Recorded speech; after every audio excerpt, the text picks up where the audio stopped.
Welcome everyone. तो आज हम क्या पढ़ने जा रहे हैं, बचे हुए दो प्रिपरेशंस को पढ़ेंगे, जिसमें कि क्या है, सबसे पहले हम क्या पढ़ेंगे, गैब्रियल थैलेमाइड सिंथेसिस, और लास्ट हमें क्या पढ़ना है, Hoffmann bromide degradation reaction. So let's start a video. अब देखो, अगर तुम्हें गैब्रियल थैलेमाइड सिंथेसिस समझना है तो तुम्हें दो तीन बातें हैं जो याद रखनी है। वो बात क्या है, देखो सबसे पहला तो ये है कि अगर तुम चाहते हो कि तुम्हें इजिली ये याद हो जाए तो क्या करो, तुम्हें इतना पता हो कि थैलेमाइड का स्ट्रक्चर क्या होता है और थैलिक एसिड का स्ट्रक्चर क्या होता है। ठीक है, मतलब तुम्हें इनिशियल तुम क्या लेके चल रहे हो और फाइनल क्या बन रहा है, तुम्हें बस उसके दोनों के स्ट्रक्चर याद कर लेना है। ठीक है, तो थैलेमाइड का स्ट्रक्चर क्या होता है, CONH। ठीक है, ये क्या हो गया तुम्हारा, इसे हम लोग क्या बोलते हैं, थैलीमाइड। थैलीमाइड है ये, ठीक है, थैलीमाइड है ये। और थैलिक एसिड का स्ट्रक्चर क्या होता है, अगर तुम बेंजीन में क्या कर दो, अगर तुम बेंजीन में कार्बोक्सिलिक एसिड COOH लगा दो तो ये जो बना है इसी को हम लोग क्या बोलते हैं, थैलिक एसिड। ठीक है, तो तुम्हें याद रखना है थैलेमाइड का स्ट्रक्चर, थैलिक एसिड का स्ट्रक्चर। और यहाँ पे बेसिकली ये जो रिएक्शन होता है, यहाँ पे 3 स्टेप होते हैं। ठीक है, सबसे पहला स्टेप क्या होता है कि इसे किसके साथ रिएक्ट किया जाता है, इसे बेस के साथ रिएक्ट किया जाता है, याद रखना। अब बेस तुम कुछ भी ले लो, KOH ले लो, NaOH ले लो। ठीक है, सेकेंड स्टेप क्या होता है, इसको एल्काइल हैलाइड के साथ ट्रीट किया जाता है। ठीक है, जहां पे इट अंडरगोज न्यूक्लियोफिलिक सब्स्टिट्यूशन। ठीक, अब तीसरा स्टेप क्या होता है, इसको वाटर के साथ रिएक्ट किया जाता है। ठीक है, तो तुम्हें यहाँ पे बस अगर ये पॉइंट्स याद रखोगे तो गैब्रियल थैलेमाइड सिंथेसिस तुम्हें बहुत इजीली ये रिएक्शन याद हो जाएगा। ठीक है, तुमसे यहाँ पे मैकेनिज्म नहीं पूछा जाता है तो तुम्हें यहाँ पे ज्यादा टेंशन लेने की जरूरत नहीं है कि अच्छा यहाँ पे ये सब कुछ हो कैसे रहा है। सिंपल वे में जैसे समझाया जा रहा है और जितना समझाया जा रहा है सिर्फ उतना समझो, उतना ही पेपर में पूछा जाता है। ठीक है, तो हम स्टार्ट करते हैं इसका रिएक्शन। देखो सबसे पहले क्या होता है, हम थैलेमाइड लेते हैं। ठीक है, तो हमने क्या ले लिया, यहाँ पे थैलेमाइड लिया, मैंने बताया इसका स्ट्रक्चर क्या होता है, CONH। ठीक है, थैलेमाइड ले लिया। ठीक है, अब हम क्या करते हैं, स्पेलिंग में भी थोड़ी बहुत इधर उधर हो सकती है, तो हम क्या करते हैं, थैलेमाइड लेते हैं। जब हमने क्या बोला कि पहला स्टेप क्या है, थैलेमाइड को हम क्या करते हैं, बेस के साथ रिएक्ट करते हैं। ठीक है, तो यहाँ पे कोई भी बेस ले लो, मान लो हम KOH लेते हैं। ठीक है, तो बेस क्या करेगा, अब यहाँ पे बेस में जो OH माइनस होता है, ये बेस में K प्लस और OH माइनस होगा, तो OH माइनस क्या करता है, यहाँ से H प्लस को निकालता है। तो OH माइनस यहाँ से H प्लस को निकालेगा, मतलब यहाँ पे वाटर निकलेगा। तो यहाँ पे जब वाटर निकल जाएगा तो क्या होगा, N के साथ अब क्या लग जाएगा, K लग जाएगा। दैट इज यहाँ पे क्या फॉर्म हो जाएगा, क्या स्ट्रक्चर बनेगा, हमें क्या बनाना है, जो जैसे बना है वैसे बना दो, बस N के साथ क्या करो, K लगा दो। तो यहाँ पे क्या होगा, CON माइनस K प्लस। ठीक है, ये जो स्ट्रक्चर बना है इसे हम लोग क्या बोलते हैं, पोटेशियम थैलेमाइड। ठीक है, देखो ये K क्या है, पोटेशियम ही है ना, तो इसे तुम लोग क्या बोलोगे, पोटेशियम थैलेमाइड। ठीक, ये था हमारा फर्स्ट स्टेप। ठीक, सेकेंड स्टेप में मैंने क्या बताया था, जो पोटेशियम थैलेमाइड बना है उसे हम किसके साथ रिएक्ट करते हैं, फर्दर उसे हम एल्काइल हैलाइड के साथ रिएक्ट करते हैं। ठीक है, तो यहाँ पे क्या होगा, ये एल्काइल हैलाइड के साथ रिएक्ट करेगा RX। ठीक है, अब एल्काइल हैलाइड भी कैसा होता है, पोलर स्ट्रक्चर होता है। यहाँ पे क्या होगा, ये X पार्शियल नेगेटिव होगा, ये पार्शियल पॉजिटिव होगा। ठीक है, तो यहाँ पे इंटरचेंज करके क्या होगा, क्या बाहर निकल आ जाएगा, K किसके साथ निकलेगा, X के साथ आ जाएगा। दैट इज यहाँ पे अगर, तो यहाँ पे क्या निकल जाएगा, -KX। ठीक है, यहाँ पे -KX निकला है। और एक बात यहाँ पे समझ लो, ये जो पोटेशियम थैलेमाइड है ना, ये यहाँ पे न्यूक्लियोफाइल की तरह बिहेव करता है, और क्योंकि ये न्यूक्लियोफाइल की तरह बिहेव कर रहा है और यहाँ पे ये एल्काइल हैलाइड में से हैलोजन को सब्स्टिट्यूट करता है, तो इसी वजह से जो यहाँ पे ये सेकेंड स्टेप होता है ना, it is a nucleophilic substitution reaction. ये सेकेंड स्टेप क्या है, it is a nucleophilic substitution reaction. ठीक है, तो अब यहाँ पे देखो सिंपल है, तुम्हें कुछ नहीं करना है, जो जो चीजें हटती जा रही है उसे हटा दो, बाकी एज इट इज स्ट्रक्चर बना दो। तो यहाँ पे N माइनस के साथ क्या लग जाएगा, R लग जाएगा। ठीक है, तो यहाँ पे क्या बन गया, CON माइनस R प्लस। ठीक है, तो ये बन गया, इसे हम लोग क्या बोलते हैं, एन एल्काइल थैलेमाइड, ठीक है, एन एल्काइल थैलेमाइड बोलोगे इसे, ठीक, एन एल्काइल थैलेमाइड, ठीक। ये था इसका कौन सा स्टेप, ये था हमारा सेकेंड स्टेप। मैंने बताया था लास्ट स्टेप क्या होता है, it is treated with water, ठीक। तो इसे क्या करते हैं, वाटर के साथ ट्रीट करते हैं। अब जब तुम एन एल्काइल थैलेमाइड को वाटर के साथ ट्रीट करोगे तो क्या होगा, तुम्हें पता है वाटर क्या होता है, H+ और OH- से बना होता है। तो अगर तुम यहाँ पे दो मॉलिक्यूल ऑफ H2O लोगे तो यहाँ पे क्या होगा, सिंपल है, देखो यहाँ पे ये बॉन्ड ब्रेक होता है, ये बॉन्ड ब्रेक होता है। अब खुद समझो, जब यहाँ पे 2H है और 2OH है, तो जो 2OH होते हैं वो इस CO के साथ जहां पे बॉन्ड टूटा है वहां पे जाके लग जाते हैं। मतलब यहाँ पे क्या बन जाता है, इस तरीके का कुछ स्ट्रक्चर बन जाएगा, COOH COOH। मतलब जो 2OH है वो इस जगह पे जाके लग गए जहां पे बॉन्ड ब्रेक हुए। अब जो NR है, मतलब साथ में क्या बन गया, RN, और N के साथ क्या होता है, 2H जाके जुड़ जाएंगे, दैट इज RNH2। ये क्या बन गया, एल्काइल अमाइन, ठीक है। और ये जो स्ट्रक्चर बना है इसी को हम लोग क्या बोलते हैं, थैलिक एसिड, ठीक।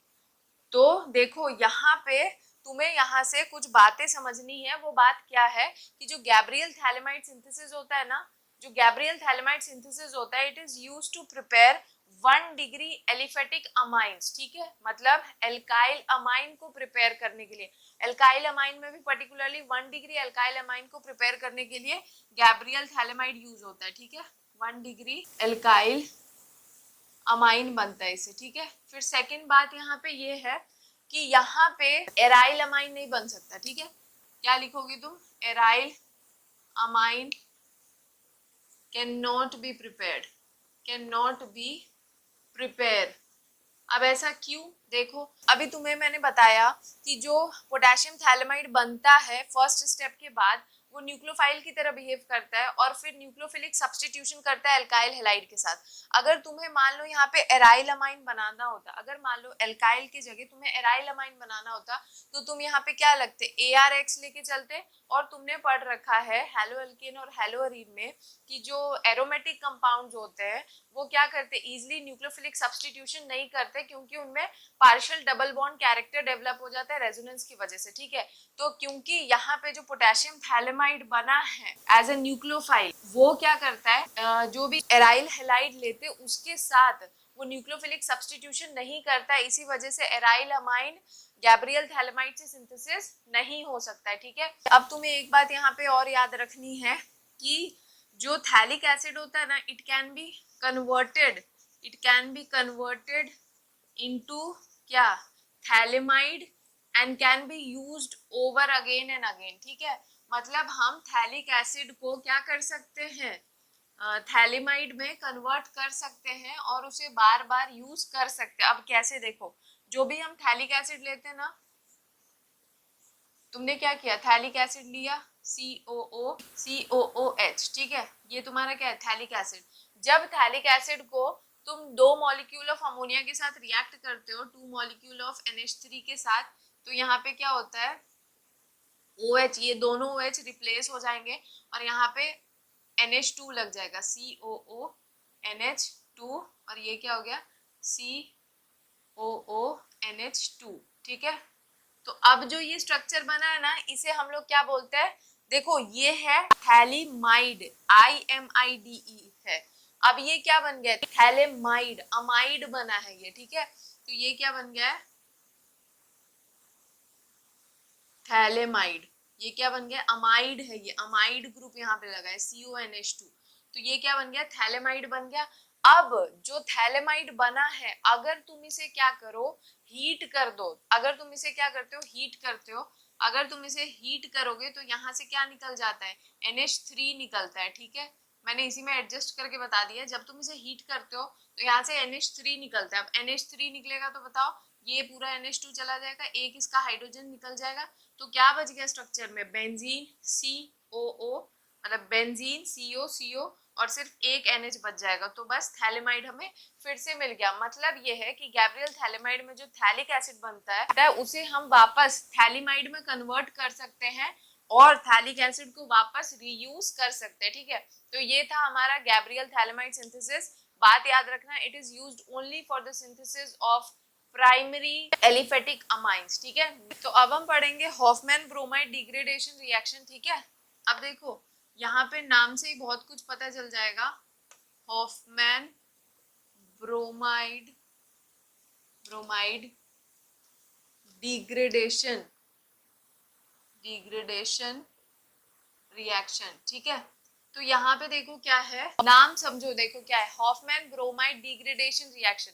तो यहाँ पे क्या है, नाम से ही याद रख लेना, अमाइड लेते हैं, अमाइड को ब्रोमीन के साथ यूज करते हैं और साथ में यहाँ पे क्या लेते हैं, बेस लेते हैं। ठीक है, बस इसी से तुम्हारा क्या हो जाएगा, रिएक्शन हो जाएगा।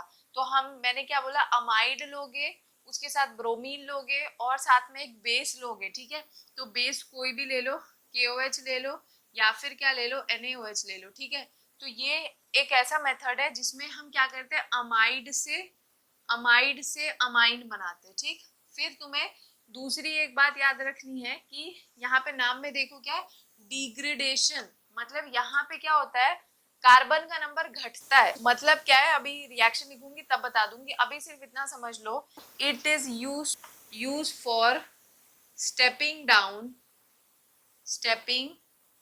Down of homologous series. ठीक है, अब देखो यहाँ पे क्या है, होता क्या है वो समझो। अमाइड लेते हैं हम, अमाइड का फॉर्मूला पता है ना, RCONH2। ठीक है, तो अमाइड ले लिया, अमाइड को क्या करते हैं, ब्रोमीन के साथ रिएक्ट करते हैं। जब अमाइड ब्रोमीन के साथ रिएक्ट होगा, साथ में क्या होगा, बेस लेंगे। ठीक है, तो अगर हम बेस ले लेते हैं तो यहाँ पे क्या बनेगा, अमाइन बनेगा। और मैंने बताया कि यहाँ पे जो भी अमाइन बनता है उसका कार्बन का नंबर जो है पेरेंट के नंबर से हमेशा एक कम होगा। ठीक है, तो यहाँ पे वो कैसे कम हो जाता है, यहाँ पे ये जो ये जो कार्बोनिल पार्ट है ये यहाँ से हट जाता है। ठीक है, तो यहाँ पे अब क्या बच गया, RNH2।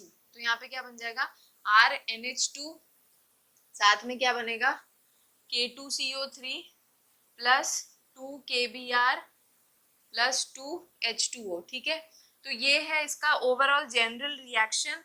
तुम यहाँ पे देखो, यहाँ पे कार्बन का नंबर जो है पेरेंट से एक कम है, इसीलिए इसे बोलते हैं it is used for stepping down of homologous series. ठीक है, और इसके नाम से ही पता चल रहा है, अगर तुम्हें कार्बन का नंबर कम करना है तुम Hoffmann bromide degradation reaction use करोगे। मैंने यहाँ पे बता दिया, यहाँ पे लेते क्या क्या, अमाइड लेते हैं, उसको ब्रोमीन के साथ लेते हैं और साथ में बेस लेते हैं। ठीक है, तो ये था हमारा प्रिपरेशन मेथड। अब हम पढ़ेंगे अमाइंस का फिजिकल प्रॉपर्टीज, जो कि इंपॉर्टेंट है। ठीक है, फिजिकल प्रॉपर्टी में सबसे पहला जो हमें पढ़ना है वो हमें पढ़ना है कलर एंड ओडर। ठीक है, फिजिकल प्रॉपर्टी में सबसे पहला पे क्या पढ़ना है, कलर एंड ओडर। मतलब समझते होगे ना, कलर मतलब रंग, ओडर मीन्स क्या स्मेल है। ठीक है, प्योर अमाइंस जो होते हैं ना वो कलरलेस होते हैं। ठीक है, ये छोटे छोटे पॉइंट्स है वो लिख लेना, जो प्योर अमाइंस होते हैं वो कलरलेस होता है, but they develop colour when remain exposed in air. They are colourless but develop colour when remain exposed in air, when remain exposed in air, मतलब एयर के कांटेक्ट में अगर अमाइंस रहते हैं तो वो क्या होते हैं, उनके ऊपर कलर का डेवलपमेंट स्टार्ट हो जाता है। ठीक है, ये हो गया इसका कलर का बात। अब देखो क्या है, जो लोअर एलिफेटिक अमाइंस होते हैं ना, लोअर एलिफेटिक अमाइंस ये जनरली क्या होता है, गैसेस फॉर्म में एग्जिस्ट करते हैं और इनका स्मेल जो होता है ना, it smells more like ammonia. ठीक है, it smells more like NH3 ammonia. ठीक, ये मैंने बताया लोअर एलिफेटिक अमाइंस का। अब देखो क्या बताया मैंने, 1 डिग्री अमाइन विथ 3 और more carbon atom.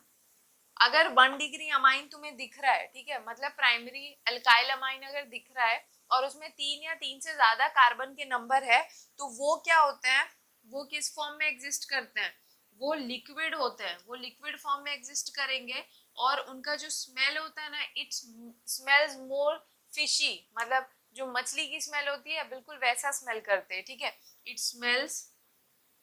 Smells more like fishy, मतलब इसकी फिशी स्मेल होती है, मछली जैसी स्मेल होती है, ठीक है।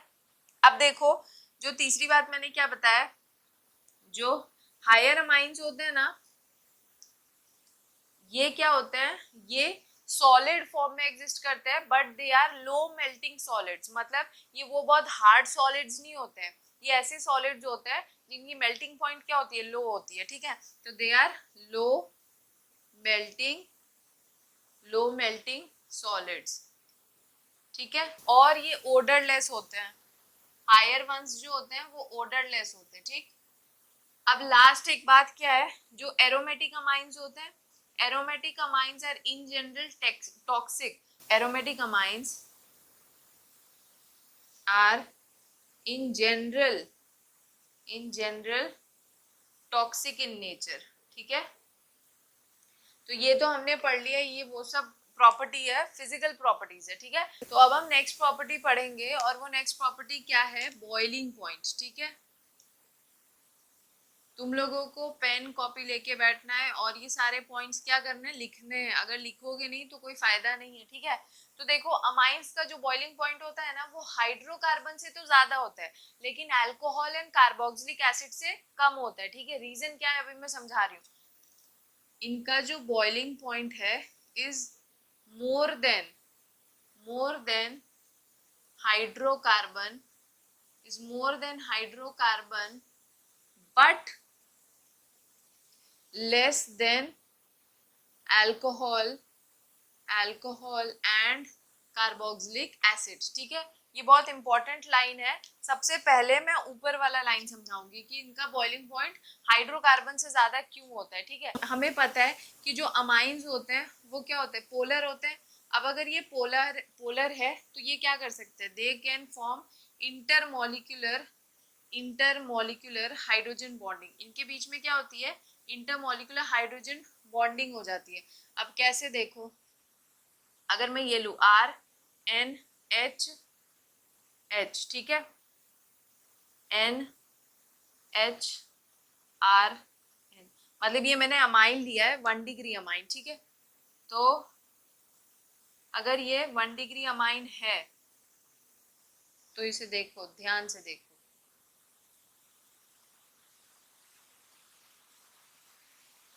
ठीक है। देखो मैंने क्या बताया कि अमाइंस पोलर होते हैं, वो इंटरमोलिकुलर हाइड्रोजन बॉन्डिंग कर सकते हैं। देखो ये हाइड्रोजन है, यहाँ पे ये क्या करेगा, ये नाइट्रोजन जो है उससे ज्यादा इलेक्ट्रोनेगेटिव है तो ये इसके साथ क्या करेगा, हाइड्रोजन बॉन्डिंग करेगा, ये इसके साथ हाइड्रोजन बॉन्डिंग करेगा, ये क्या कर जाएगा, इसके साथ हाइड्रोजन बॉन्डिंग करेगा। ऐसे ही बहुत सारे मतलब अमाइंस आपस में क्या करेंगे, इंटरमोलिकुलर हाइड्रोजन बॉन्डिंग करेंगे ना, क्योंकि ये कैसे है, पोलर है ना। तो क्योंकि ये हाइड्रोजन बॉन्डिंग करते हैं आपस में, तो ये कैसे एग्जिस्ट करते हैं, they exist as associated molecule. ये क्या करते हैं, ये कैसे एग्जिस्ट करते हैं, they exist as associated molecule. क्योंकि ये एसोसिएटेड मॉलिक्यूल्स के फॉर्म में एग्जिस्ट करते हैं, इनके बीच में हाइड्रोजन बॉन्डिंग है, तो इनका बॉइलिंग पॉइंट क्या होता है, हाइड्रोकार्बन मतलब समझते हो ना, एल्केन्स वगैरह, एल्केन्स, एल्कीन, एल्काइन, इन सब से तो इनका बॉइलिंग पॉइंट क्या होता है, ज्यादा होता है। लेकिन इनका जो बॉइलिंग पॉइंट है वो अल्कोहल और कार्बोक्सिलिक एसिड से कम होता है। फंडा यहाँ पे सिर्फ हाइड्रोजन बॉन्डिंग ही है जो तुम्हें याद रखना है, ठीक है।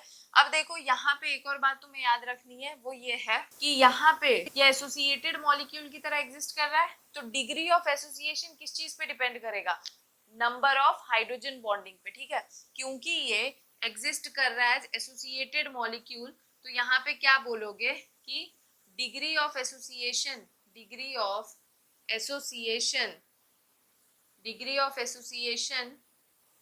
will depend on hydrogen bonding, ठीक है। जितना ज्यादा हाइड्रोजन बॉन्डिंग होगा उतना ज्यादा ये एसोसिएटेड फॉर्म में एग्जिस्ट करेंगे, और जितना ज्यादा एसोसिएटेड फॉर्म उतना ज्यादा इसका बॉइलिंग पॉइंट, ठीक है। अगर हम आइसोमेरिक अमाइंस के बीच में बात कर रहे हैं तो तुम्हें पता है कि सबसे ज्यादा बॉइलिंग पॉइंट किसका होगा, जिसका हाइड्रोजन बॉन्डिंग सबसे ज्यादा होगा। और हाइड्रोजन बॉन्डिंग सबसे ज्यादा किसका होगा, जिसमें नंबर ऑफ हाइड्रोजन एटम ज्यादा होंगे। तो हाइड्रोजन एटम किसमें ज्यादा होते हैं, 1 डिग्री में कि 3 डिग्री में। तो 1 डिग्री में क्या होगा, हाइड्रोजन एटम ज्यादा होगा ना। तो क्योंकि जिसमें जितना ज्यादा नंबर ऑफ हाइड्रोजन एटम, उसमें क्या होगा, उतना ज्यादा हाइड्रोजन बॉन्डिंग। जितना ज्यादा हाइड्रोजन बॉन्डिंग उतना ज्यादा एसोसिएटेड मॉलिक्यूल, जितना ज्यादा एसोसिएटेड मॉलिक्यूल उतना ज्यादा उसका बॉइलिंग पॉइंट। ठीक है, तो अगर हम आइसोमेरिक अमाइंस के बीच में बात कर रहे हैं तो 1 डिग्री अमाइन का बॉइलिंग पॉइंट सबसे ज्यादा होता है और 3 डिग्री अमाइंस का बॉइलिंग पॉइंट सबसे कम होता है। तो इसका मतलब यहाँ क्या लिखोगे, among isomeric amines, among isomeric amines क्या होगा, 1 डिग्री का होगा बॉइलिंग पॉइंट ज्यादा होगा। 1 डिग्री अमाइंस का बॉइलिंग पॉइंट ज्यादा होगा और 3 डिग्री अमाइन का जो बॉइलिंग पॉइंट है वो क्या होगा, लो होगा। ठीक, क्योंकि 3 डिग्री अमाइन में एक भी हाइड्रोजन एटम नहीं होता है। ठीक है, तो यहाँ पे मैंने तुम लोगों को समझा दिया बॉइलिंग पॉइंट का कंसेप्ट। अब देखो यहाँ पे हमें समझना है कि इसका बॉइलिंग पॉइंट अल्कोहल और कार्बोक्सिलिक एसिड से कम क्यों होता है।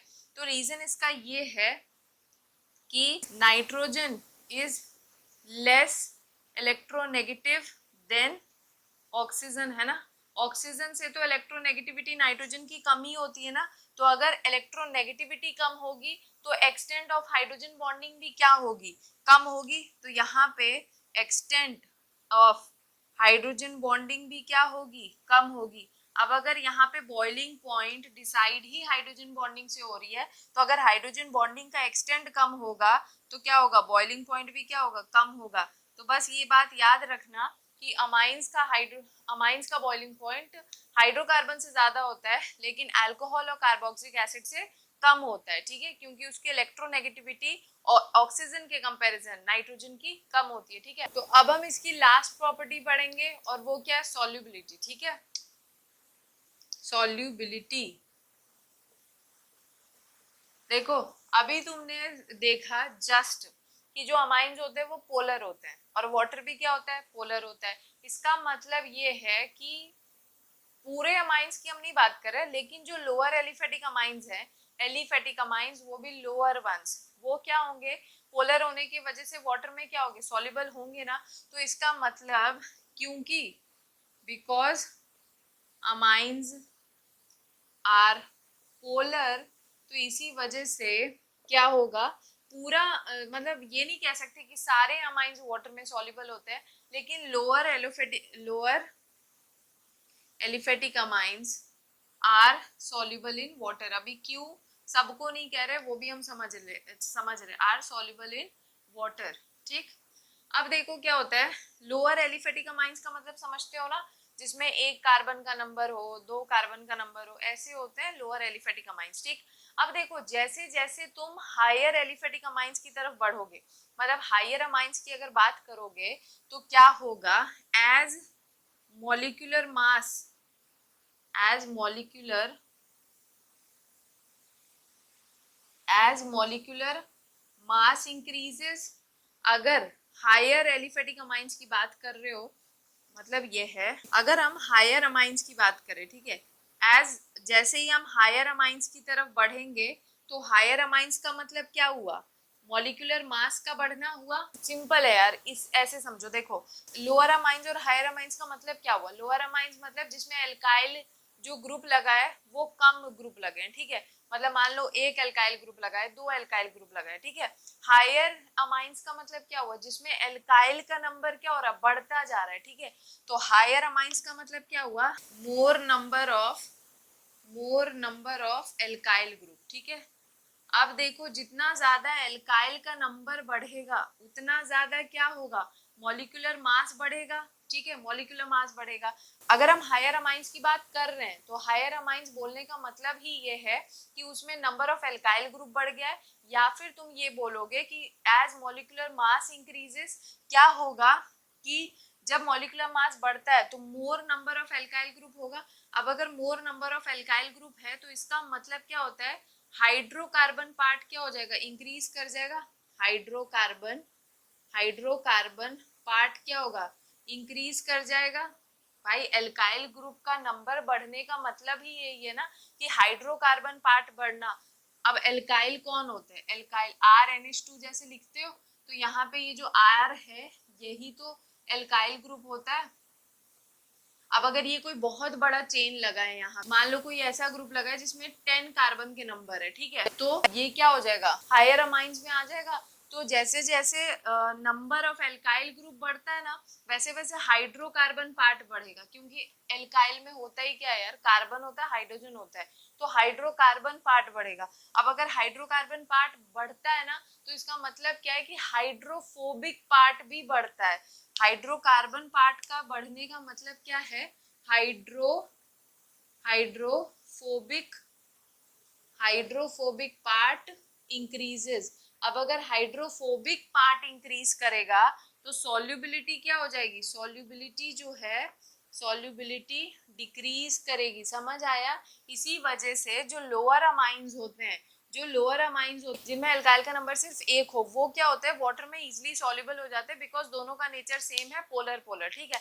लेकिन जैसे ही हम हायर अमाइंस की तरफ बढ़ते, तो हायर अमाइंस की तरफ जाने पे क्या होता है कि नंबर ऑफ हाइड्रोकार्बन पार्ट, जो हाइड्रोकार्बन पार्ट है वो बढ़ता रहता है। अब अगर हाइड्रोकार्बन पार्ट बढ़ेगा तो क्या होगा? तुम ये बोल रहे हो कि हाइड्रोफोबिक पार्ट बढ़ रहा है। अब अगर हाइड्रोफोबिक पार्ट बढ़ रहा है तो क्या होगा? सॉल्युबिलिटी डिक्रीज होगी, ठीक है। तो हायर अमाइंस जो होते हैं वो वाटर में लेस सॉल्युबल होते हैं, और जो लोअर अमाइंस होते हैं वो वाटर में सॉल्युबल होते हैं, ठीक है।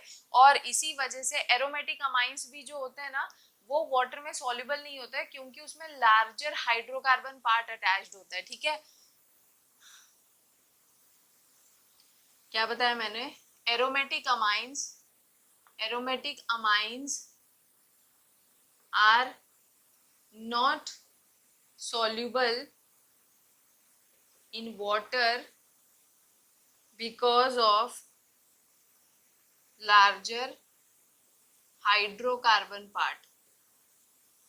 हाइड्रोकार्बन पार्ट हमें पता है क्या होता है? हाइड्रोफोबिक पार्ट होता है। तो इसी वजह से एरोमेटिक अमाइंस भी जो होते हैं ना, वो वाटर में सॉल्युबल नहीं होते हैं, लेकिन वो नॉन पोलर सॉल्वेंट्स में सॉल्युबल होते हैं, जैसे कि ईथर हो गया, बेंजीन हो गया, ठीक है। तो ये होता है सॉल्युबिलिटी ऑफ अमाइंस।